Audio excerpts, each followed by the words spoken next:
ndabona babwire yuko kwiza umwimbu kumbona kazoza yoyo itwihaye itariki 2023 kuko iyo n'amakomite ko yifanda garuka twari donc ijya mbona kazoza kwigira yacu rero muco igitongo bangaruka ku kintu kijanye n'ibi bitegwa ari igitego twise igitego kizohindura ingene imiryango yifashe mu by'ubutunzi twafashe ivoka kubera abene y'ubu baruguru wese nka mu gisagara wanyu uruguru kabisa twarabonye ko gishobora guhindura n'ubu hari habaye ingorane guhemba bigori guhemba abikawa mugabo mu nyuma cyatubwiye ati ko ivoka tubona ikorerwa neza ntacyo bijya bine n'umwitonde mugeze kubishira mashini urumva rero igitego cy'ivoka siza kwa bitigiri mugana bomera babire yuko twebwe twiyemeje yuko mu mwaka wa 2023 tuba tweze ku miliyoni w'amatoni umuriyari w'ibiro ivyo biharuro bimeze neza nico gituma kumva ruguru abene gihugu bahoze ukuva twege intumbero twihaye zoshikako uwo miliyoni twavuga yuko turonka hagati y'imiliyoni amajana n'imiliyari umwe w'amadolari imiliyoni 60 na 85 z'amadolari ku kwezi igitoro dukeneye imiliyoni 30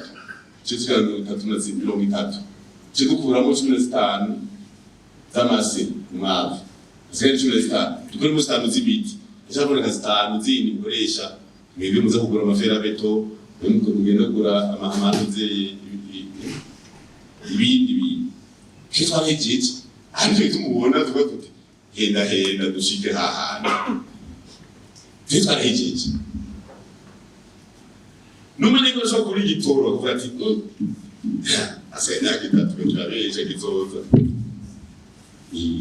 kubera iyi ngona katware yigishije umwe wose aravuga ati ariko tuzoza ira twese turabakumuga turavukana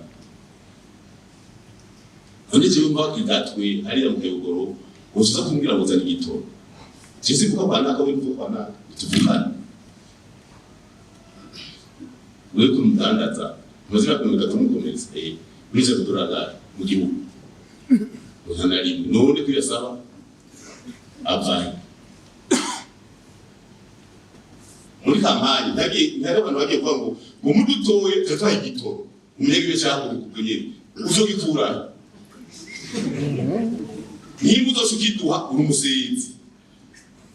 mugabo nimba n'amahera zo kwigiza azubwiye zo ronka amahera y'ugura igitoro direct nta n'icyongereza bavuga bagenge kwa kuya ati nega tibona tutura duteye baza kuba kwandi ahubwo ubivuze baza kuraba ubuto kandi dose yari batazi kwigitoro kivomera umufuso hanze direct abiri ubu acerere mu gihugu cyose bose ku kivi sakuri wataje agendana nabo iba gipo karimeze nk'icyuma asoba umwana usora ngo mama ngo bose kamazi dusuke kubera ikazi yuko ejo azokwimuka bimeze neza gose.